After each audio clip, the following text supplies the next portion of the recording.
over the past 12 months, I've found myself mostly playing 7-string guitar. I would say probably about 2/3 of all the songs and music I've written in the past year or so has been on 7-string. There is something about just the extra width of the fretboard, the low down register of the notes that just speaks to me, and you know, anatomically I have pretty large hands and long fingers, and for some reason I just find myself feeling most comfortable with a 7-string neck in my hand. I also you know, have a habit of noodling and jamming and writing mostly with a clean ambient sound. There's a video on this channel where I take you through an ambient patch I made on the Helix system, and something like that is what I use to write music with, just a big long 30-second wash of ambient echo. This extends even to really like heavy songs I've written. They will start off being written in a clean ambient sound. For some reason, no idea why. So last year, I remember thinking to myself, well, I'll get a 7-string acoustic then, you know, because I'm always writing in clean, you know, soft ambient sounds. So great, you know, I'll get one, and then, you know, if I'm ever just sat on the sofa noodling or whatever, I won't even necessarily need to plug it in. You know, I can just grab it if I'm watching a film or telly or whatever, and just noodle on it. Brilliant.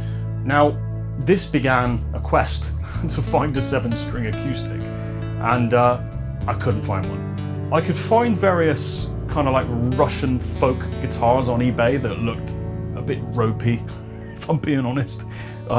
You know, they're kind of like, almost reminded me of those kind of like AliExpress guitars you can get, where it's like, God knows what it's made out of, God knows who's made it. Like, it might show up, it might not, like total gamble. You know, I kind of wanted something like robust, substantial, made by a known brand. You know what I mean? So I found that there was 2 7-string acoustics, you know, of a modern style that had been in production at some point. There was a model from Ibanez several years ago that did not stay in production for very long. There was another model from Washburn that I very nearly bought. There was one that popped up on Reverb in the States, and it was like within a day it was gone. So clearly somebody else out there is as mental as I am. So I was kind of shit out of luck, really, with finding one. And then, January this year, ESP announced their 2021 model lineup, and lo and behold, this thing is there. And I'm like, oh, exactly what I've been looking for. A 7-string acoustic, electroacoustic. You know, this isn't some kind of like grand jumbo auditorium style. This is a modern ergonomic instrument with bang up-to-date specs and made by one of the biggest names in the game. So I was in. Spec-wise, this thing is great value for money, I think, for the price. This is $699, this guitar.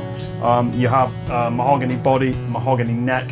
You have a roasted Jatoba fretboard, which I've never seen before, and it looks really nice. It has kind of like a classical look to it. You know, certainly more than something like a heavily dyed ebony fingerboard would.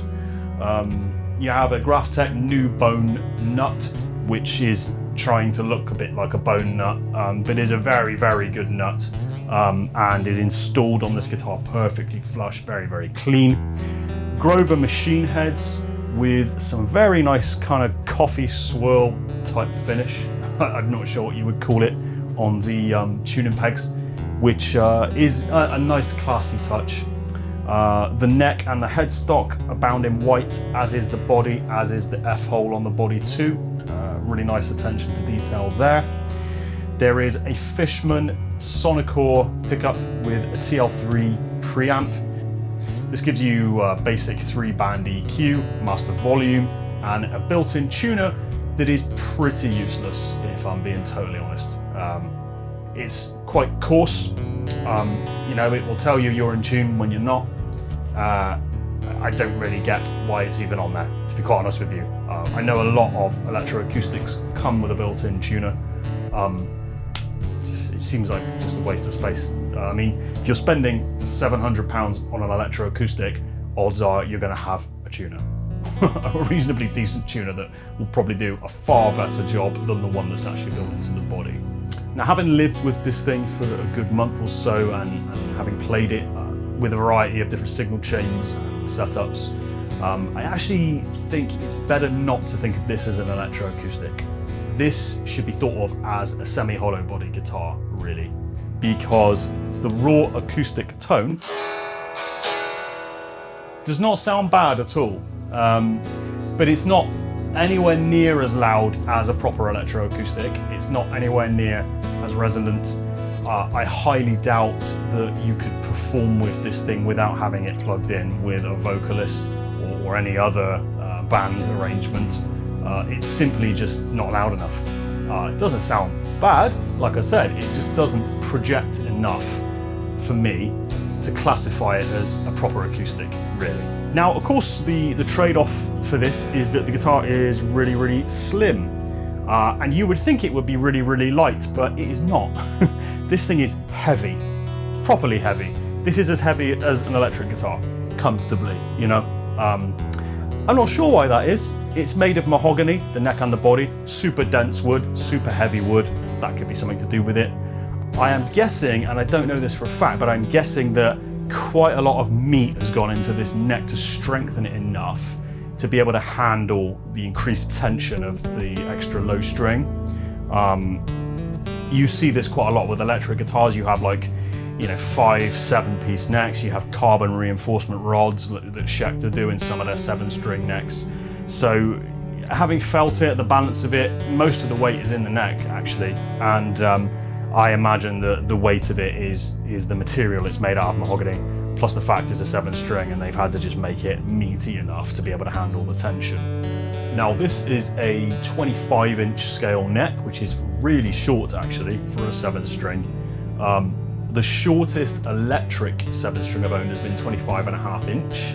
And when I played drop A on that, there's been a noticeable loss in clarity in the notes because you're just losing string tension, and therefore the response of the string takes longer for it to send a complete vibration from the pick to the nut and back. However, because this is an acoustic, you kind of get away with it because the gauge of the strings, the natural resonance of having an F-hole, surprisingly, it's not as much of a problem as I thought it was going to be. Now, the plugged-in sound of this, thanks to the Fishman, the TL3 preamp, the Sonic Ore system, I mean, you know, Fishman's whole kind of bag, if you like, is clarity. You know, anybody you guys know, if you've played an electric guitar with Fishman pickups, there is just a crazy amount of clarity. 7, 8 string open tunings, you can hear every single note in there. And this definitely carries over to this guitar. There is such a crisp, hi-fi like tone to this guitar when it's plugged in and you're listening to just the electric sound. It really is like pleasing and moorish to the ear. Certainly in the way that you would find if you ever produce your own music, when you add an exciter to the frequencies, it's very easy to overdo it. But if you add just enough, then it's a really nice bit of ear candy. And sure, it can border on being just a little bit too shrill, a little bit too much high mids, but just tapering off the treble knob a touch on the 3-band EQ on here tames that. And this sounds really nice plugged in, guys.